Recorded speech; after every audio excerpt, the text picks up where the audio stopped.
हमने हमेशा ये सुना है कि शहद को कभी गर्म नहीं करना चाहिए और अगर शहद गर्म किया हुआ है तो उसकी क्वालिटी इतनी अच्छी नहीं है। इंडिया में जो भी एमएनसी कंपनीज हैं जो शहद बनाती हैं वह सभी हनी को प्रोसेस करती हैं ताकि वह शहद पैस्चराइज ना हो और उसकी शेल्फ लाइफ लंबी रहे। हनी के अंदर एक मेन एंजाइम होता है जिसे डायस्टेस कहते हैं। अगर आपने शहद को 20 डिग्री गर्म किया है तो यह जो डायस्टेस एंजाइम है इसकी शेल्फ लाइफ 1000 दिन हाफ लाइफ रहेगी। इसका मतलब है कि यह एंजाइम 2000 दिन तक इस शहद में मौजूद रहेगा और 2000 दिन के बाद यह एंजाइम खत्म हो जाएगा।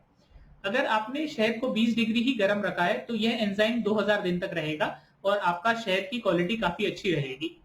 अगर आप शहद को 50 डिग्री सेल्सियस तक गर्म करते हैं तो यह जो डायस्टेस एंजाइम है इसकी शेल्फ लाइफ होती है वह 4 हफ्ते हो जाती है, हाफ लाइफ 2 वीक हो जाती है।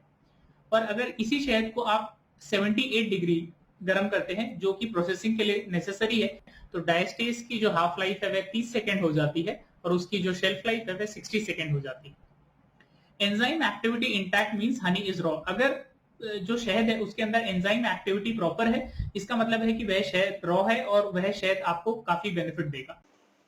जो एमएनसी कंपनीज हैं इंडिया में वो सभी हनी को प्रोसेस करती हैं। उसका रीज़न ये है कि सभी एमएनसी कंपनीज एक बहुत बड़ा कैपिटल लगाती है हर साल हनी प्रोक्योरमेंट में और उसको फिर उन्हें पूरे साल सेल करना होता है। तो ये जो कैपिटल होता है ये it can be in thousands of crores. तो इतना बड़ा अगर आप कोई इन्वेस्टमेंट करते हैं तो आपको अपनी इन्वेस्टमेंट को सिक्योर रखना है, ये काफ़ी ज़रूरी रहता है। तो इसके लिए जो भी एमएनसी कंपनीज हैं वो सभी हनी को फर्मेंट करने से बचाने के लिए प्रोसेस करती हैं ताकि वह हनी की शेल्फ लाइफ लंबी रहे।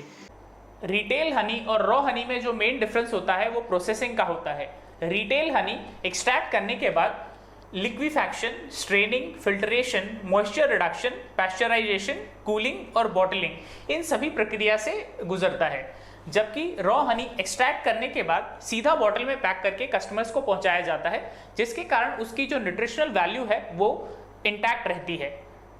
इसीलिए ये एक सजेशन रहती है हमेशा से कि अगर आप शहद खरीद रहे हैं तो किसी लोकल बी कीपर से खरीदिए या कोई छोटे सप्लायर से खरीदिए ताकि आपको जो भी क्वालिटी मिलेगी वो अच्छी रहेगी।